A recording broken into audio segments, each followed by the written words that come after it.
Start. नमस्कार. जसे की तुम्ही पाहता की आज आपण तुळशी धरणावरती आलेलो आहे. तुळशी धरणावर दुसरं नाव म्हणजे दामोर.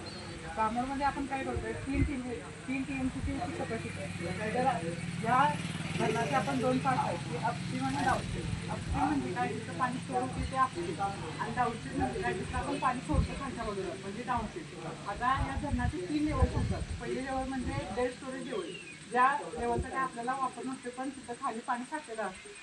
दुसरी लेवल म्हणजे फुल रिझर्व्हायर. फुल रिझर्व्हायर म्हणजे काय, जे पाणी आपण उन्हाळ्यामध्ये वापरू शकतोय, गेटद्वारे आपण ती खाली सोडू शकतो. आणि तिसरी लेवल म्हणजे फ्लड लेवल. फ्लड लेवल म्हणजे काय, जास्त पाणी पावसाळ्यामध्ये जे साचते त्याला आपण फ्लड लेवल म्हणतो, ती जी खालची लेवल असते. आणि त्याच्यावर जो आपल्याला स्पेस राहिलेला असतोय त्याला म्हणतात आपण रिपोर्ट.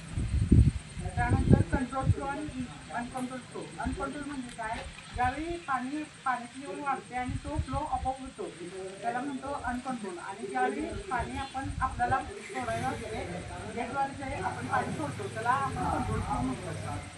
जे पाणी आपण सोडतो त्याचे दोन प्रकार आहेत.